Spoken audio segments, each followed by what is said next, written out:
Hello les roses, bienvenue sur ma chaîne Miss Lady et vous. J'espère que vous allez bien.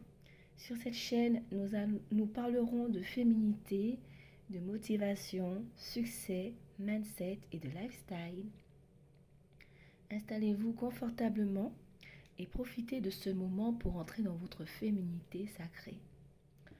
Je tiens d'abord, avant de commencer la vidéo, à m'excuser parce que j'ai la voix cassée. Voilà. Le sujet du jour est la peur de la réussite. Par rapport à la peur de la réussite, on peut se poser plein de questions. Pourquoi certaines personnes ont peur de réussir? Pourquoi certaines personnes ont peur de briller? Pourquoi la peur d'entreprendre de nouvelles choses nous effraie? La peur de réussir pousse certaines personnes à rester dans leur zone de confort, d'éviter tout changement qui pourrait les mettre dans une position inconfortable, vous voyez? Donc, pourquoi la peur d'oser être soi-même, faire ce qu'on aime vraiment, paralyse?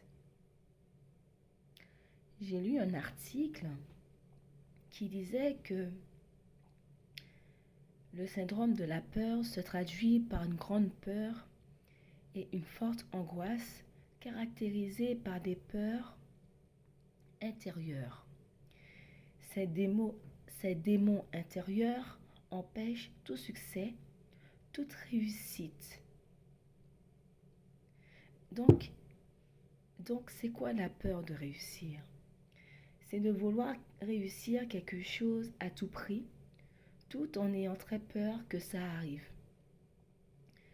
La peur de réussir est très courante et très commun chez les humains.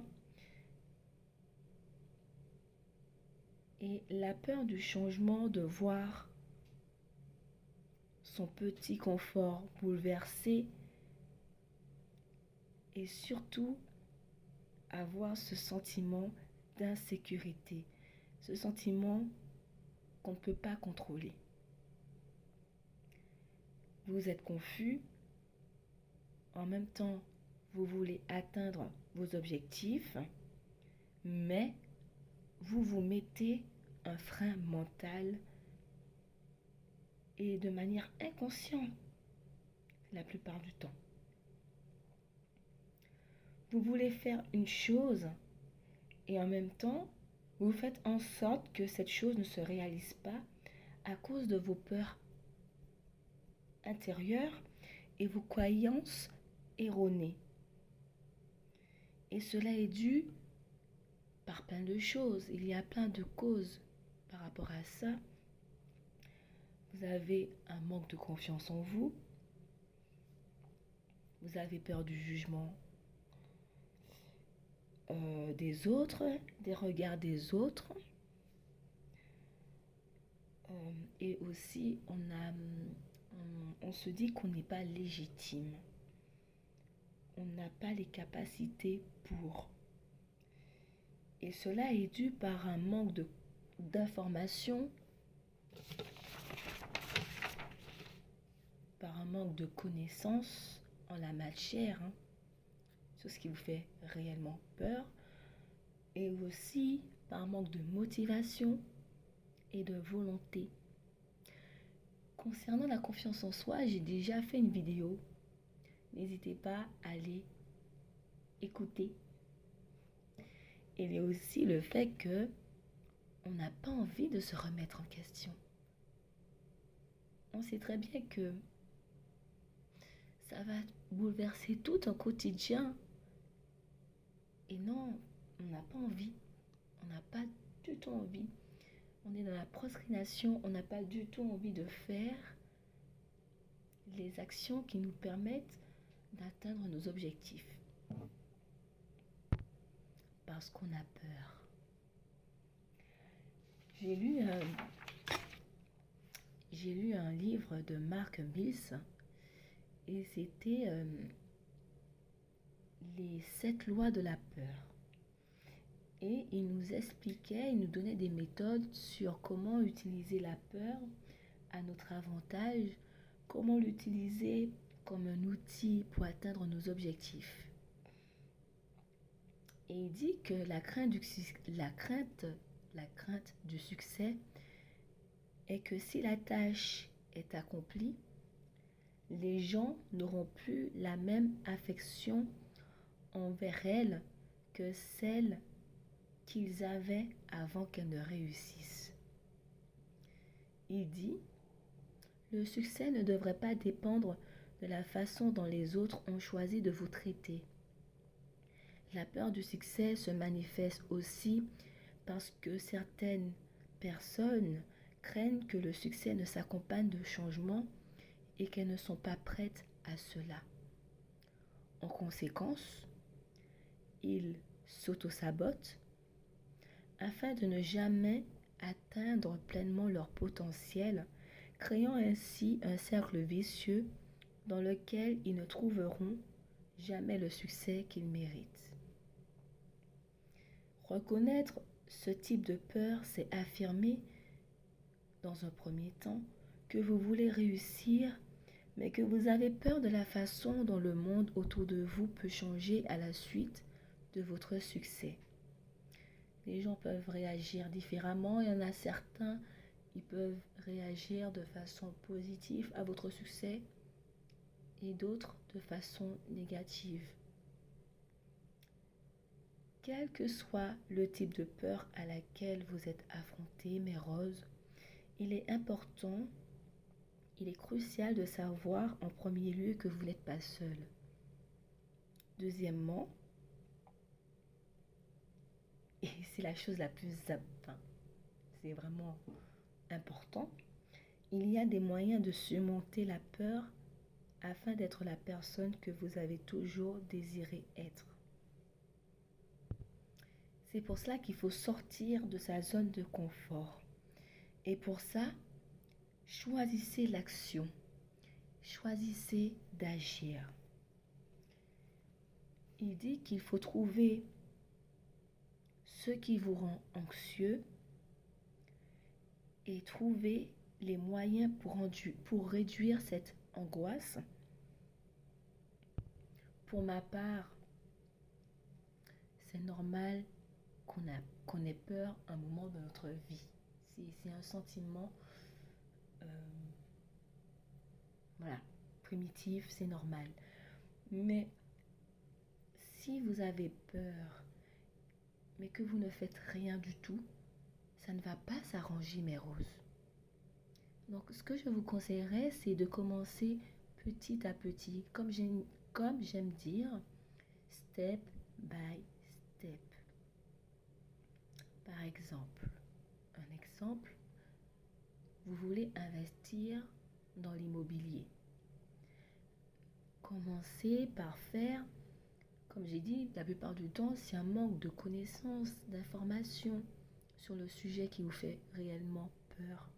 Donc, commencez déjà par faire des formations afin d'apprendre les méthodes d'investissement que vous pourrez mettre en place pour acquérir un bien immobilier. Bref, vous savez, vous avez plein d'outils. Avant, certaines personnes n'avaient pas ça. Mais maintenant, vous êtes Internet. Internet, c'est gratuit pour tout le monde. Pour l'instant. C'est gratuit pour tout le monde. Et vous avez plein d'outils. Vous avez des vidéos en ligne. Vous avez des formations en ligne qui vous permet à votre disposition pour commencer le projet que vous voulez faire, un projet quelconque, que ce soit dans la finance, etc., etc. Vous avez plein d'outils qui vous permettent d'accéder à ce que vous voulez faire vraiment. Mais le plus important, c'est de sortir de sa zone de confort. Et en sortant de sa zone de confort, petit à petit, vous allez être à l'aise, moins stressé, moins angoissé et en conformité avec ce que vous souhaitez réaliser. Donc, pas à pas, vous allez atteindre de petits succès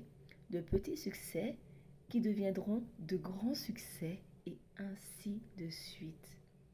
Et les situations négatives qui se présenteront à vous parce que vous en aurez sur votre chemin, eh ben, vous sembleront petits avec ce que vous avez réalisé déjà en amont et, euh, et ce sera sans effet sur votre parcours de vie. Donc, le plus important, c'est quoi, les amis? Les roses, c'est le temps. Le temps, c'est notre ami. Et il est important d'affronter la peur pour lutter contre nos pensées négatives et nos croyances erronées ancrées dans notre esprit depuis fort longtemps. Quand je dis fort longtemps, c'est depuis toute petite. On a des croyances, la plupart du temps, qui sont erronées parce qu'on manque de confiance en soi, etc. etc. Bref, c'est normal d'être anxieuse lorsqu'on fait quelque chose de nouveau. Mais affronter votre peur constamment permet de réduire cette sensation de mal-être, d'angoisse. On voit les choses de notre œil, notre corps est moins en alerte, moins stressé, on réagit différemment et cela deviendra même une habitude. Et en fait, vous vous direz à un moment, je me suis mis des barrières mentales pour rien alors que en fait, j'ai les capacités de faire ce que je veux vraiment. Mais je n'avais pas confiance en moi, j'avais un manque d'estime en moi, j'avais peur de ce que pensaient les gens, j'avais peur des regards des autres. Je tiens à faire une parenthèse. Si vous vivez, vous n'avez qu'une seule vie, si vous vivez pour les regards des autres, on ne vient pas au monde pour être aimé par tout le monde. Parce que moi je dis, être aimé par tout le monde, c'est être aimé par n'importe qui. Être aimé par tout le monde, c'est être aimé par n'importe qui. Il y a des gens qui ne vous aimeront pas, il y a d'autres qui vous aimeront. Allez là où on vous aime. Je le dis souvent, arrêtez d'attraper des migraines comme pas possible à vouloir être accepté par tout le monde. On ne peut pas, c'est impossible, c'est l'humain, c'est comme ça. Il faut savoir être résiliente. La vie, c'est pas un monde de bisounours. La vie, il y a des gens qui ne nous aimeront pas. Des fois, ce sont des gens juste comme ça, notre façon d'être, notre façon de parler, etc. Mais ça, on ne peut rien changer. La seule chose qu'on peut être, c'est être toujours agréable, mais toujours rester en paix avec, dans notre essence, toujours rester dans notre philosophie de vie, dans ce qu'on veut accomplir, etc. Les autres, s'ils veulent bouder, qu'ils boudent, s'ils veulent venir, qu'ils viennent, le bateau, il avance quand même. Je le dis souvent, vous êtes maître de votre bateau. Vous êtes maître de votre bateau. C'est vous qui choisissez quand vous vous arrêtez et quand vous démarrez. Mais le plus important, c'est de ne pas arrêter le bateau parce que vous avez rencontré quelqu'un sur votre passage qui a voulu vous mettre dans un sentiment négatif parce que la personne a vu en vous quelqu'un qui a du potentiel. Et il y a beaucoup de personnes qui voient chez les autres personnes du potentiel et comme eux, ils n'ont pas pu arriver à faire à ce qu'ils voulaient faire, ben, qu'est-ce qu'ils font? Ben, ils veulent couper l'herbe sur les pieds de quelqu'un d'autre parce qu'ils n'ont pas pu faire ce qu'ils n'ont pas pu oser faire, oser être ce qu'ils veulent être vraiment. Donc, on n'a qu'une vie. On n'a qu'une vie. On n'a qu'une vie. Vous êtes venu sur la terre pour faire quelque chose. Vous n'êtes pas venu sur la terre pour regarder les autres évoluer et vous n'évoluez pas. Vous êtes venu sur la terre pour accomplir votre destinée. vous ne savez pas ce que c'est, mais si vous restez là, vous ne saurez jamais. Donc le plus important, comme je l'ai dit, c'est de passer à l'action. Qui dit passer à l'action, enfin, je ne l'ai pas dit, c'est Mark Smith, mais il a tout à fait raison. Qui dit agir, c'est de passer à l'action. Écrire, se documenter, déjà, c'est quelque chose, c'est déjà un grand pas et je vous souhaite vraiment, si vous voulez faire quelque chose, commencez petit à petit. Petit à petit, l'oiseau fait son nid. Voilà. Bon, voilà mes roses, c'est tout pour aujourd'hui. J'espère que je vous ai bien motivé. J'espère que vous avez aimé ce podcast. On se retrouve bientôt pour un prochain podcast. N'hésitez pas à liker, à vous abonner et à laisser un commentaire. Je vous dis à bientôt et prenez soin de vous. Au revoir.